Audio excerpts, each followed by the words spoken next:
The morning mist clung to the palace gardens like a shroud, mirroring the heavy atmosphere that had settled over the kingdom of Aldoria. Prince Alexander stood at the tall windows of his private study, his usually composed demeanor cracked by the weight of recent events. The golden light of dawn struggled to penetrate the clouds, much like hope struggling to find its way into his heart. Princess Isabella found him there, still wearing the same clothes from the night before. Her own eyes were red-rimmed from tears shed in private moments, but she carried herself with the grace that had made her beloved by their people. The couple had always been seen as the modern face of their ancient monarchy, young and vibrant, bringing fresh energy to centuries-old traditions. 3 days had passed since the tragic accident that claimed the life of Queen Mother Elena, Alexander's grandmother, and the nation's most cherished matriarch.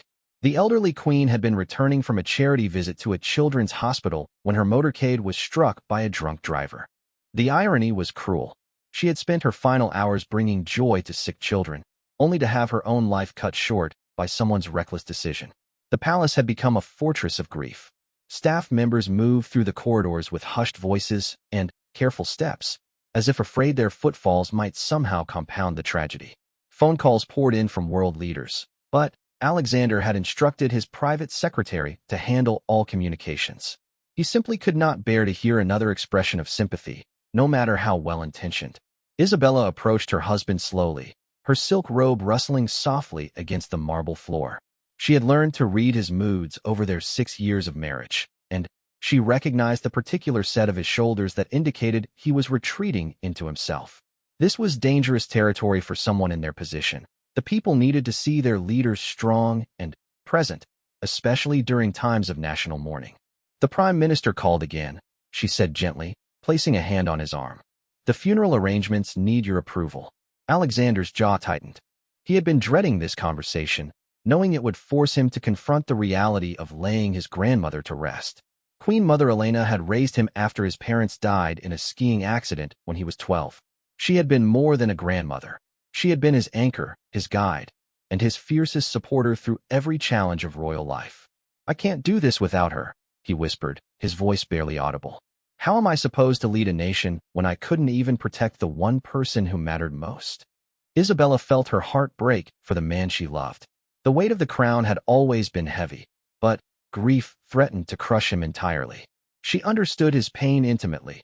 Queen Mother Elena had welcomed her into the royal family with open arms, becoming the mother figure she had lost at a young age.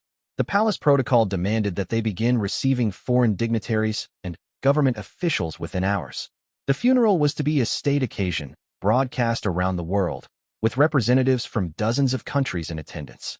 Every detail would be scrutinized, every emotion analyzed by media outlets hungry for any sign of weakness or inappropriate behavior. But Isabella saw beyond the public expectations to the man who was struggling to simply breathe through his grief. She had watched Alexander transform from a somewhat reluctant prince into a dedicated leader, always with his grandmother's wisdom guiding him. Elena had taught him that true strength came not from never falling, but from how gracefully one rose after each stumble. As the morning progressed, the palace slowly came to life around them. Security briefings needed to be conducted, guest lists needed to be finalized, and logistics for what would be one of the largest gatherings of world leaders in recent history needed to be coordinated. The royal family's private grief was about to become a very public affair. Alexander's younger sister, Princess Sophie, arrived from her university in Switzerland, her face pale and drawn. The family had always been close-knit, despite the demands of their public roles. Elena had insisted on regular family dinners, holiday traditions, and private moments away from the cameras. Now, facing their first major loss as adults, they struggled to find their footing without her steady presence. The children, Alexander and Isabella's 8-year-old twin daughters, Emma and Grace, had been told of their great-grandmother's death in gentle terms. Too young to fully understand the finality of death, they asked innocent questions that pierced their parents' hearts. When would great-grandmother Elena come back from her trip? Could they still have tea parties with her in heaven? Isabella found herself drawing strength from these moments with her daughters. Their pure love and confusion reminded her that life continued beyond grief, that there were still beautiful moments to be found even in the darkest times. She began to see a path forward, not around their pain, but through it, carrying Elena's memory and lessons with them. The royal household staff, many of whom had served the family for decades, struggled with their own grief while maintaining the high standards expected of the palace. Elena had known each of them by name, remembered their birthdays, and asked after their families.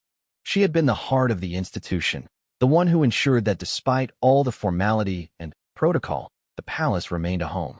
As evening fell, Alexander finally allowed himself to enter Elena's private apartments. The room still carried her lavender perfume, and her reading glasses lay folded on the bedside table next to a half-finished novel. These intimate details of a life suddenly ended brought fresh waves of sorrow, but also a strange comfort. She had lived fully, loved deeply, and left behind a legacy that extended far beyond her royal title. Isabella joined him there, and together they began the heartbreaking task of deciding which of Elena's personal items should be preserved for the family and which should be donated to the charities she had supported throughout her life. Each photograph, each piece of jewelry, each handwritten note told the story of a remarkable woman who had balanced duty and humanity with extraordinary grace. The evening news carried footage of mourning citizens gathering outside the palace gates, leaving flowers and handwritten notes. The outpouring of love from the people began to penetrate the fog of private grief, reminding Alexander and Isabella that they were not alone in their loss. Elena had touched countless lives throughout her 70 years of public service, and now those lives were reaching back to comfort her family. As they prepared for the difficult days ahead, both Alexander and Isabella understood that their grief would have to be carefully managed and publicly displayed. The funeral would require them to be symbols of national mourning while processing their own personal devastation. The challenge would be finding a way to honor Elena's memory while beginning their own journey toward healing. The last entry in Elena's private diary, discovered that evening, would become a source of strength for the entire family. A life well lived is measured not in the number of days, but in the love shared and the lives touched. My greatest pride lies not in my title, but in the family I helped raise and the people I was privileged to serve. These words would guide Alexander and Isabella through the dark days to come, reminding them that Elena's greatest wish had always been for them to lead with compassion, to serve with humility, and to love without reservation.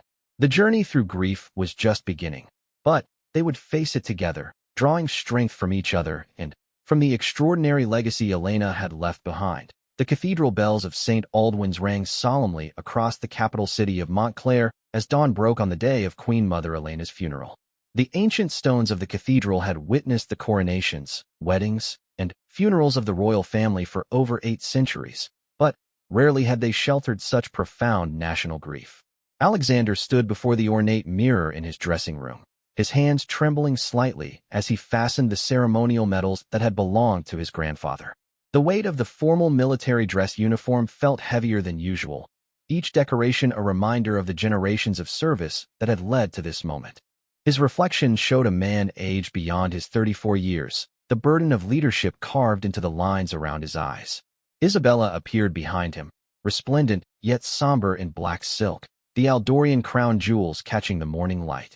She had chosen Elena's favorite sapphire brooch, a piece that had been in the royal collection for 300 years.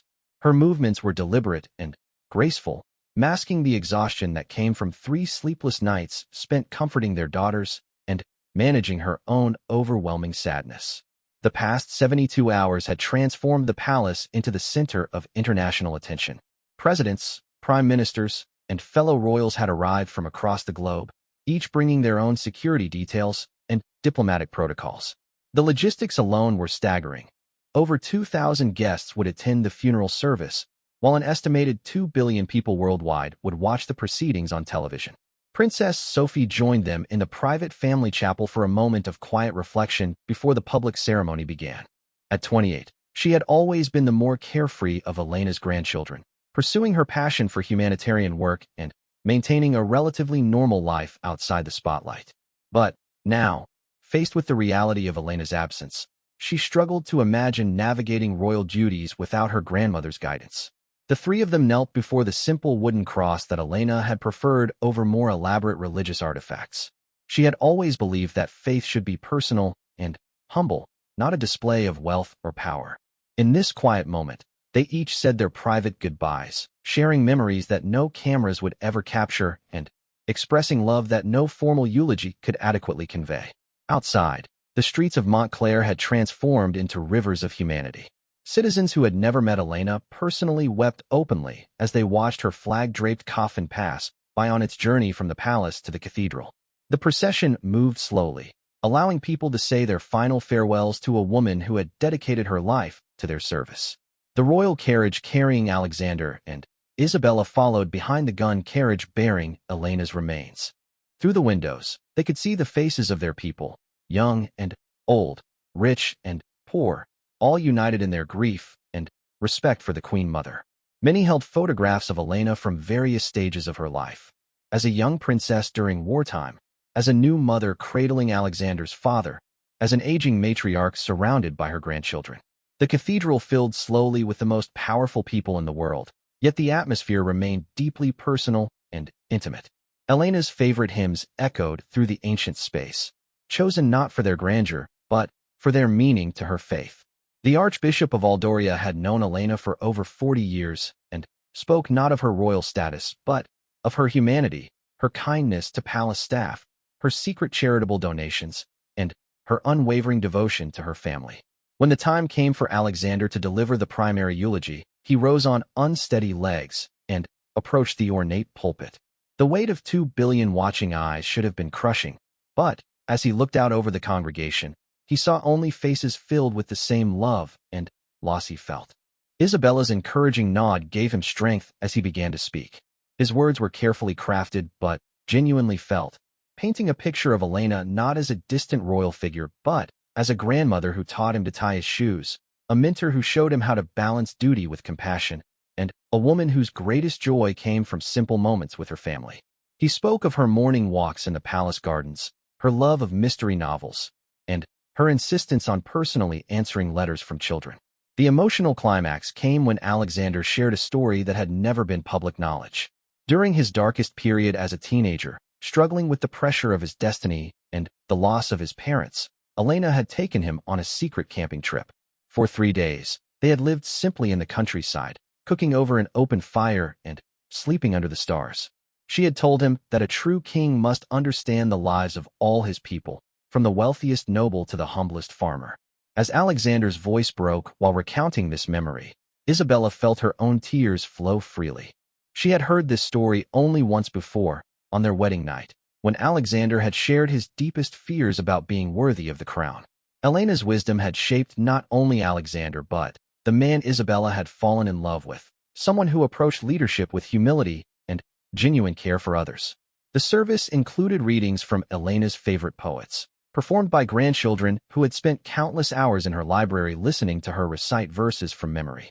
Emma and Grace, dressed in matching navy coats, laid white roses on their great-grandmother's coffin with a solemnity that broke hearts throughout the congregation.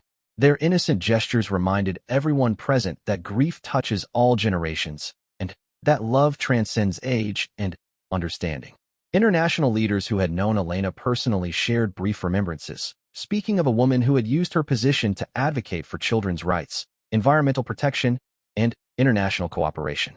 Unlike many royal figures who maintained distance from controversial issues, Elena had never shied away from using her influence for causes she believed in, always careful to serve her people's interests rather than her own preferences.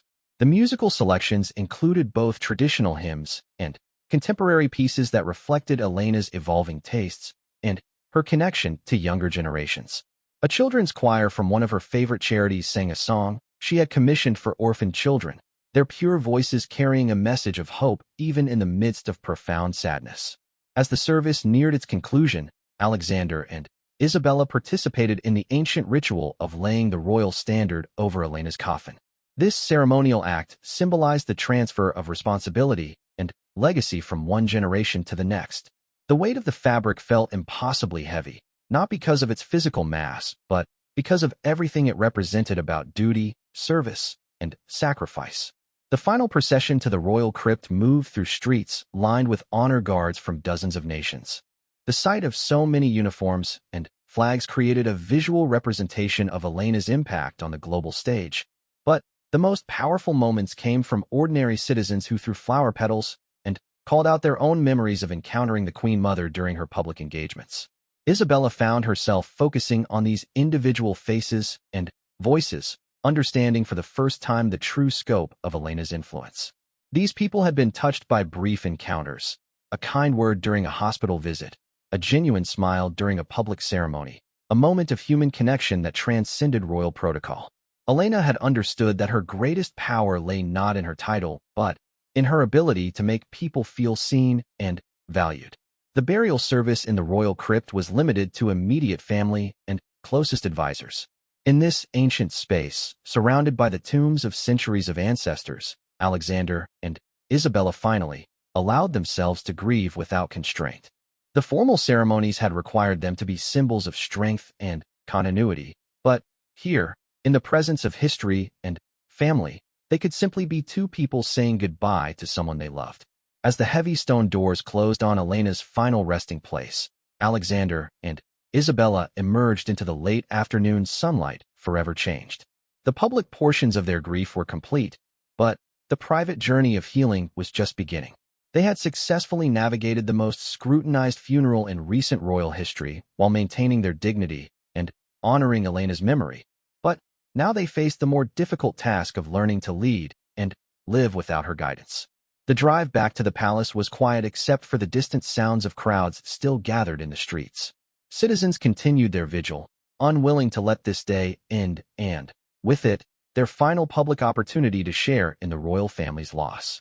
This spontaneous display of solidarity would prove to be a turning point in how Alexander and Isabella understood their relationship with their people. The weeks following Queen Mother Elena's funeral brought an unexpected transformation to the kingdom of Aldoria.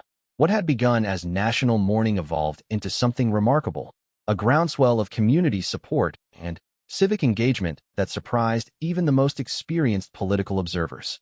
Citizens who had gathered to grieve began organizing neighborhood committees to address local problems, inspired by Elena's lifetime of service to others. Alexander found himself struggling to adapt to this new reality. For 3 weeks, he had barely left his private quarters, declining most official engagements and delegating responsibilities to senior advisors. The weight of his grief felt insurmountable, compounded by the constant reminders of Elena's absence in every corner of the palace. Her empty chair at the breakfast table, her silent phone that would never ring with her daily check-in calls, her abandoned correspondence waiting for responses that would never come. Isabella watched her husband's withdrawal with growing concern. She understood his pain intimately. Her own grief came in waves that sometimes left her breathless, but she also recognized the dangerous precedent being set. The people needed to see their future king engaged and present, especially during this period of national mourning. More importantly, she knew that Elena would have been deeply disappointed to see Alexander retreating from his responsibilities. The breaking point came during a meeting with the Prime Minister about a series of community initiatives that had sprouted in Elena's memory. Citizens across Aldoria had begun organizing food drives, literacy programs, and environmental cleanup projects, all inspired by causes Elena had championed. These grassroots movements needed royal endorsement and coordination to reach their full potential, but Alexander seemed incapable of engaging with anything beyond his immediate grief. She would want us to build on this momentum, Isabella said gently during their private dinner that evening. The people are honoring her memory by serving others. We should be leading this effort, not hiding from it. Alexander's response was barely above a whisper. How can I lead anything when I can't even get through a day without falling apart? Every decision I make feels wrong without her guidance. Isabella set down her fork and moved to sit beside her husband. She had spent 3 weeks allowing him space to grieve, but now she recognized that her compassion needed to take a different form. Elena had taught her that sometimes love required difficult conversations and uncomfortable truths. Elena spent 70 years serving others, even when her heart was breaking, Isabella said firmly. She lost her husband young, buried her son, and faced countless personal tragedies. But she never stopped showing up for the people who needed her. That's the legacy she left us. Not the crown jewels or the protocols, but the example of service above self. These words penetrated Alexander's fog of grief in a way that weeks of gentle encouragement had failed to achieve. He looked into his wife's eyes and saw not pity but expectation, the same expression Elena had worn when challenging him to rise above his limitations. For the first time since the funeral, he felt a spark of purpose beyond his own pain. The next morning, Alexander made his first public appearance in 3 weeks, visiting one of the community gardens that had been established in Elena's honor. The sight of him kneeling in the dirt alongside elderly volunteers and enthusiastic children created powerful images that dominated news coverage for days. More importantly, it marked the beginning of his return to public life and his acceptance of leadership during a time of collective grief. Isabella accompanied him on these initial appearances, providing subtle support and encouragement while allowing him to take the lead. She watched him rediscover his natural ability to connect with people, seeing how conversations with bereaved citizens helped him process his own loss. There was something healing about shared grief, about discovering that his pain was part of a larger human experience rather than an isolating burden. Princess Sophie proved instrumental in this period of recovery, bringing fresh energy and perspective to royal engagements. Her academic background in social work provided valuable insights into how the monarchy could effectively support the community initiatives that had emerged. She suggested creating a formal foundation to coordinate volunteer efforts and ensure that Elena's memory was honored through concrete action rather than mere sentiment.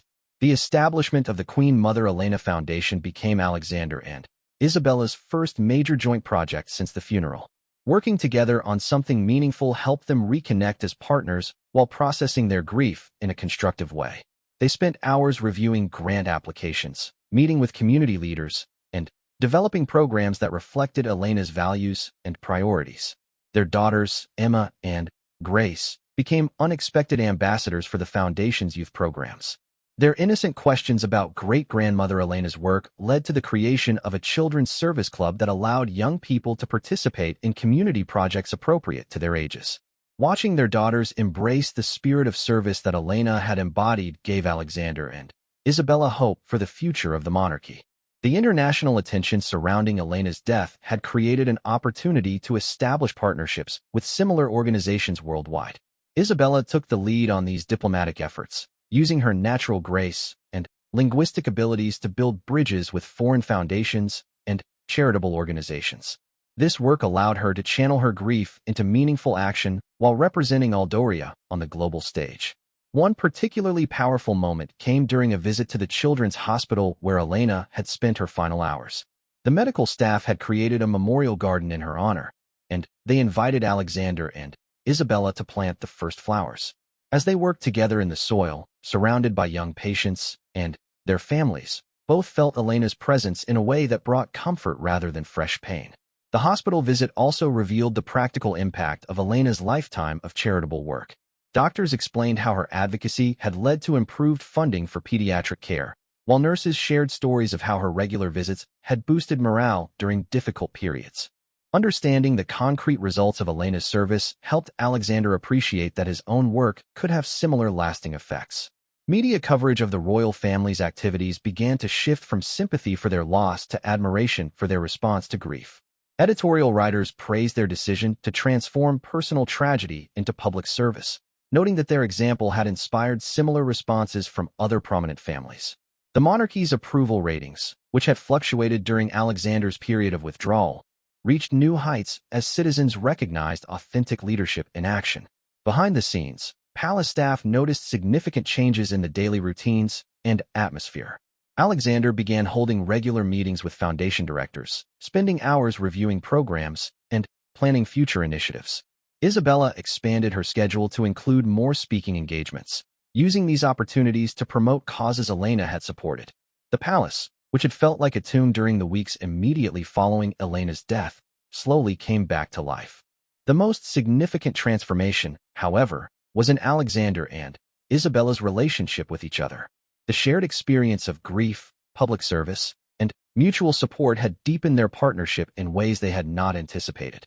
They developed new rituals and traditions that honored Elena's memory while establishing their own family identity.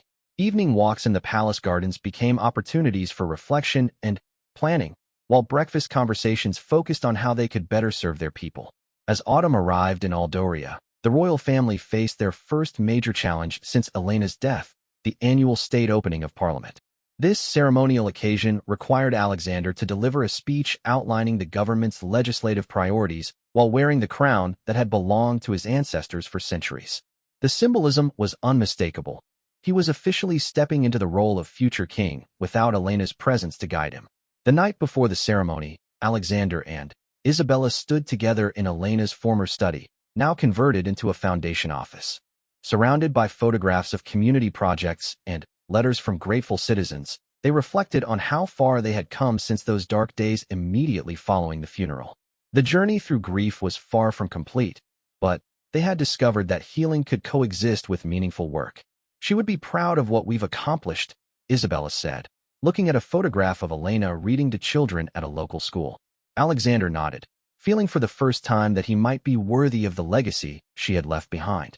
"She always said that the measure of a life was not in what you received, but in what you gave away." I think we're finally beginning to understand what she meant.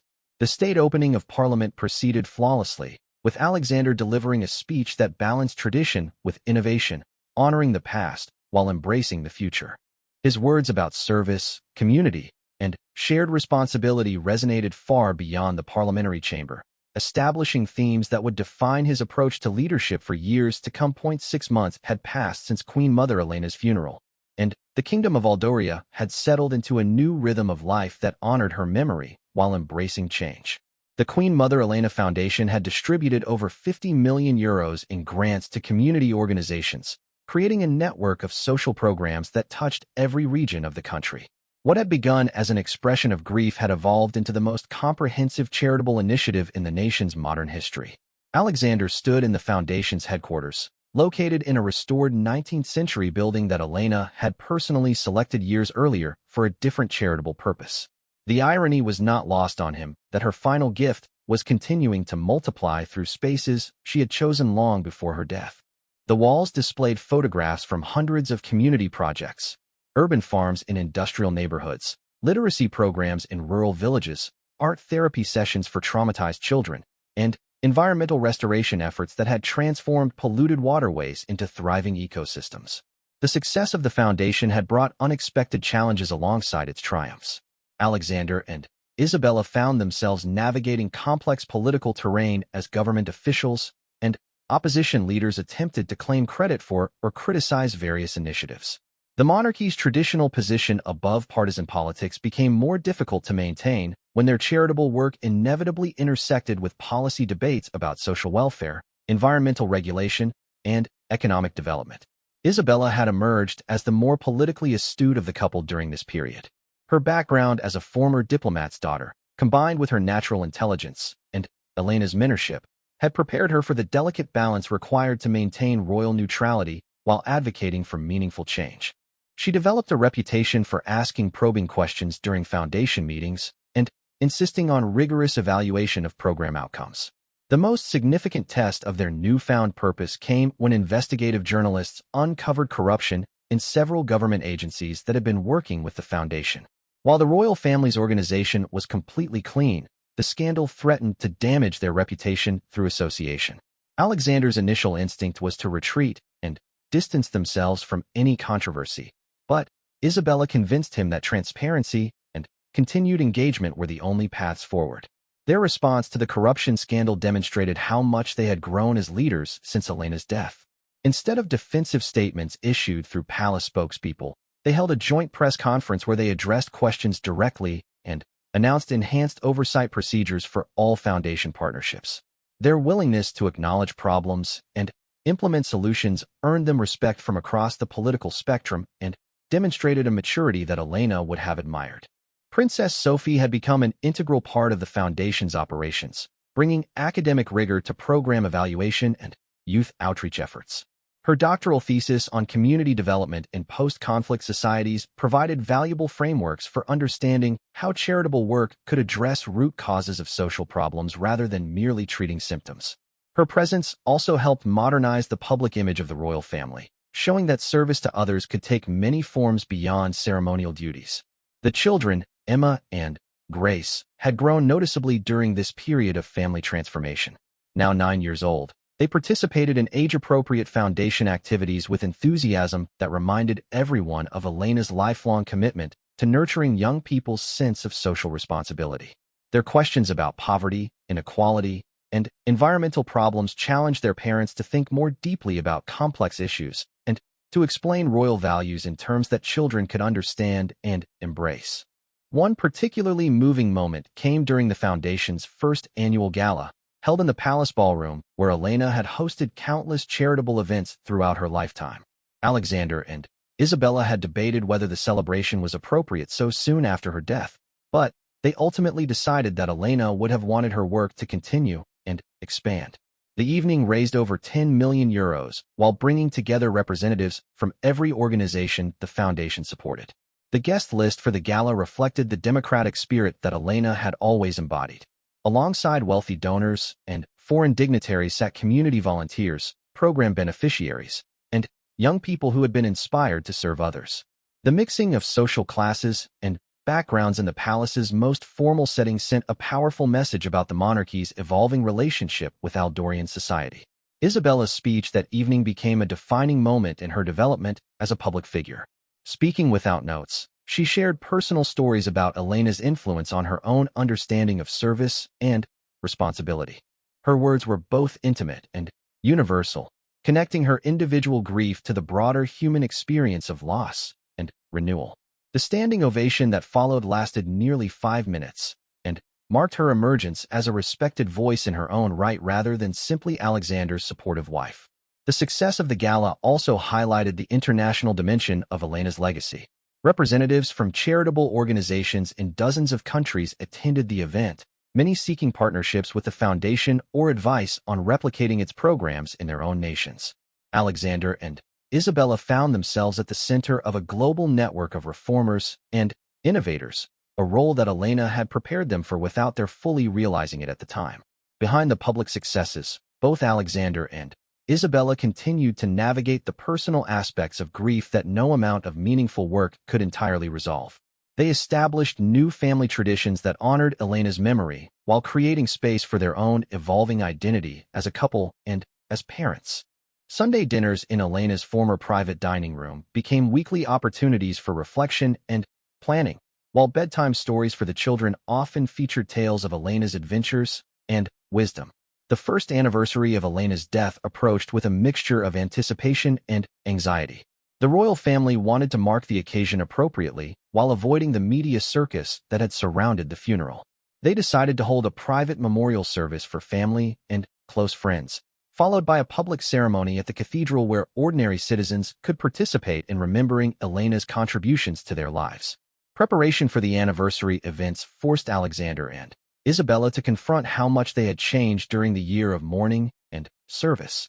The tentative, grief-stricken couple who had struggled through the funeral had been replaced by confident leaders with clear vision and purpose.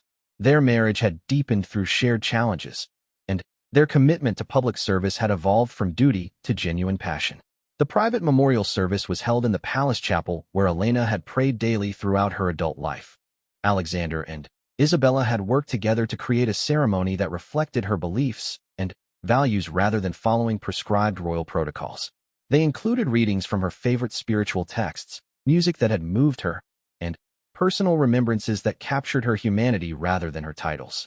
During his remarks at the private service, Alexander spoke about the unexpected gifts that had emerged from their year of grief. He acknowledged that losing Elena had initially felt like losing their moral compass, but that working to continue her mission had helped them develop their own sense of direction. The Foundation's success had shown them that their influence could extend far beyond ceremonial functions, creating lasting change in people's lives.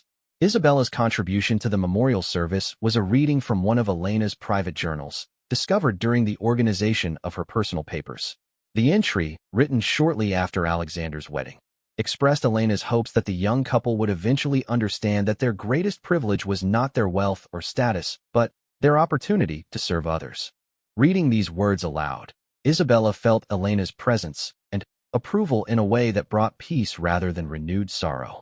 The public ceremony the following day drew hundreds of thousands of people to the cathedral square and surrounding streets. Unlike the formal state funeral, this event had an organic, celebratory quality that reflected the community spirit Elena had fostered throughout her life. Citizens brought flowers, artwork, and handwritten messages, creating an impromptu memorial that stretched for blocks in every direction. Alexander and Isabella's appearance at the public ceremony was brief, but meaningful. They walked among the crowds without extensive security, stopping to speak with individuals and families who wanted to share their own memories of Elena. This informal interaction demonstrated their comfort with their people and their confidence in the relationship they had built over the years since Elena's death. As the anniversary weekend concluded, Alexander and Isabella returned to the palace with a sense of completion that they had not expected. The year of mourning had officially ended, but the work of honoring Elena's legacy would continue indefinitely. They had successfully navigated one of the most challenging periods in their lives while strengthening their marriage, deepening their commitment to service, and establishing new traditions that would guide their family for generations to come. 2 years after Queen Mother Elena's death, the Kingdom of Aldoria had become a model for how modern monarchies could adapt to contemporary challenges while honoring historical traditions. The Queen Mother Elena Foundation had expanded beyond anyone's initial expectations, operating programs in over 30 countries and establishing partnerships with major international organizations. What had begun as a memorial to one woman's life had evolved into a global movement for community-based social change. Alexander stood before the United Nations General Assembly in New York, delivering his first major international address as heir apparent to the Aldorian throne. The speech, titled Service as Sovereignty, outlined his vision for how wealthy nations could address global poverty, environmental degradation, and social inequality through coordinated charitable efforts rather than traditional diplomatic mechanisms. His words carried the weight of personal experience, drawn from 2 years of hands-on work with community organizations across Aldoria and beyond. The UN appearance represented the culmination of Alexander's transformation from a grieving grandson to a confident global leader. His speech was live-streamed to millions of viewers worldwide, many of whom had been following the royal family's journey through grief and renewal since Elena's death. The positive response from delegates, media commentators, and social media users demonstrated that their approach to modernizing monarchy was resonating far beyond their small European kingdom. Isabella watched the speech from the Foundation's New York office, where she had been meeting with potential donors and partner organizations. Her own evolution had been equally dramatic, from a somewhat reluctant princess to a sophisticated advocate for international development and women's rights. Her fluency in multiple languages and her ability to navigate complex cultural dynamics had made her an effective ambassador for the Foundation's expanding international programs. The success of their charitable work had created new challenges and opportunities that neither Alexander nor Isabella had anticipated. Government officials from developing nations regularly requested meetings to discuss replicating the Foundation's community development model in their countries. Wealthy individuals and corporations sought opportunities to contribute to programs that had gained international recognition for their effectiveness and transparency. Princess Sophie had completed her doctoral studies and accepted a position as the Foundation's Director of Research and Evaluation. Her academic credentials and practical experience had attracted attention from major universities, but she chose to remain focused on expanding the family's charitable mission. Her work documenting the Foundation's outcomes had become required reading in graduate programs studying international development and social innovation. The Foundation's second annual gala had grown into one of Europe's premier charitable events, raising over 50 million euros and attracting celebrities, business leaders, and political figures from around the world. However, Alexander and Isabella insisted on maintaining the democratic spirit of the original event, ensuring that community volunteers and program beneficiaries remained prominent participants alongside wealthy donors and famous guests. This year's gala theme, Seeds and Harvest, reflected the long-term perspective that Elena had always brought to charitable work. Programs launched during the Foundation's first year were now producing measurable results. Literacy rates had improved in targeted communities, environmental restoration projects had created sustainable jobs, and youth development programs had reduced crime and increased educational achievement in urban neighborhoods. The most significant development during the second year was the establishment of the Elena Institute for Community Leadership at the University of Aldoria. This academic program, designed in partnership with Princess Sophie, offered graduate degrees in community development while providing hands-on experience through Foundation programs. The Institute's first class included students from 20 different countries, creating an international network of trained community organizers committed to Elena's vision of service-based leadership. Emma and Grace, now 10 years old, had become effective advocates for the Foundation's youth programs. Their appearances at school events and community gatherings demonstrated that the royal family's commitment to service extended to the youngest generation. Their natural charisma and genuine enthusiasm for helping others reminded audiences that charitable work could be joyful rather than burdensome. The children's involvement in Foundation activities had also helped Alexander and Isabella maintain perspective on their evolving roles. Watching their daughters interact with young people from different backgrounds reinforced their belief that royal privilege should be used to create opportunities for others rather than to maintain elite isolation. Elena's influence on family values continued to shape their parenting decisions and their children's understanding of social responsibility. International media coverage of the royal family had shifted dramatically during the 2 years since Elena's death. Instead of focusing primarily on fashion choices, social events, and ceremonial duties, journalists increasingly covered their charitable work, policy positions, and global influence. This change reflected both their deliberate effort to emphasize substance over style and the genuine impact of their Foundation's programs. The transformation of media coverage also reflected changes in public expectations for royal families throughout Europe. Citizens increasingly demanded that their monarchs justify their privileges through meaningful contributions to society. Alexander and Isabella's success in meeting these expectations had enhanced their own popularity while providing a model for other royal families facing similar pressures. One of the most moving moments of the second year occurred during a Foundation visit to a refugee camp on Aldoria's border with a neighboring country experiencing civil conflict. Alexander and Isabella spent 3 days living in temporary housing alongside displaced families, participating in meal preparation, childcare, and educational activities. Their presence brought international attention to the refugee crisis while demonstrating their commitment to understanding the experiences of people they sought to help. The refugee camp visit also highlighted the political dimensions of their charitable work. While they maintained official neutrality regarding the causes of the conflict, their presence implicitly criticized governments that had failed to address the humanitarian crisis. This delicate balance between charity and advocacy reflected Elena's own approach to using royal influence for social justice without explicitly engaging in partisan politics. As the second anniversary of Elena's death approached, Alexander and Isabella faced decisions about how to mark the occasion while continuing to build on their achievements. They chose to focus on launching new programs rather than looking backward, announcing ambitious initiatives in education, environmental protection, and economic development that would expand the Foundation's reach over the next decade. The announcement of these new programs took place during a special session of Parliament, where Alexander delivered his most comprehensive speech on the future of monarchy in Aldoria. He spoke about Elena's vision of service-based leadership while outlining his own understanding of how royal institutions could remain relevant and valuable in democratic societies. His words reflected 2 years of practical experience and deep reflection on the responsibilities of inherited privilege. Isabella's contribution to the parliamentary session was equally significant, a detailed presentation on the Foundation's international work and its potential for addressing global challenges. Her command of complex policy issues and her ability to articulate practical solutions impressed even skeptical politicians who had questioned the value of royal involvement in social affairs. Her presentation established her as a serious policy advocate rather than merely a ceremonial figure. The parliamentary session was broadcast live throughout Aldoria and carried by international news networks, providing a global platform for the royal family's vision of modernized monarchy. The positive response from political leaders, editorial writers, and social media users indicated that their approach to royal service was gaining acceptance and admiration beyond their own borders. Princess Sophie used the anniversary period to publish her first book, based on her doctoral research and her experience with the Foundation. Community, Crown, and Change: Lessons from the Elena Foundation became an international bestseller and established her as a respected voice in academic and policy circles.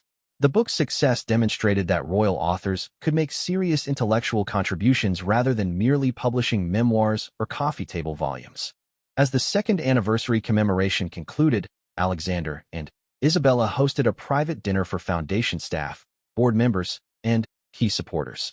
The evening provided an opportunity for reflection on their achievements and challenges while planning for the future. Elena's portrait dominated the dining room, reminding everyone present of the inspiration behind their work and the standards they sought to maintain. During his remarks at the dinner, Alexander spoke about the unexpected ways that grief had become a source of strength and purpose. He acknowledged that losing Elena had initially felt like losing their direction, but that working to honor her memory had helped them discover their own capabilities and commitments. The Foundation's success had taught them that effective leadership required not just good intentions, but also practical skills, sustained effort, and willingness to learn from mistakes.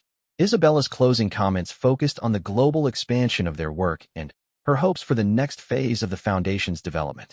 She announced plans to establish regional offices on 3 continents, partnerships with major international organizations, and new programs targeting emerging challenges such as climate change adaptation and technological inequality. Her vision was ambitious, but grounded in the practical experience they had gained through 2 years of intensive charitable work. As guests departed that evening, Alexander and Isabella stood together in the palace gardens where Elena had spent countless hours tending flowers and contemplating the challenges of royal life. The gardens now included memorial plantings from every region of Aldoria and many international locations where the Foundation operated programs. These living tributes to Elena's legacy would continue growing and changing, much like the charitable work that had grown from their initial grief. The final scene of their transformation played out in Emma and Grace's bedroom, where the family gathered for their nightly reading ritual. Instead of fairy tales or adventure stories, the children had requested accounts of the day's Foundation activities and plans for upcoming projects. Their questions about poverty, education, and environmental protection demonstrated that Elena's values were being passed to a new generation that would carry them forward in ways no one could yet imagine. Standing together in their daughter's room, Alexander and Isabella reflected on their journey from grief-stricken mourners to confident global advocates for social change. Elena's death had initially seemed like an ending, but it had actually marked the beginning of their most meaningful work and their deepest understanding of what it meant to serve others with genuine humility and effectiveness.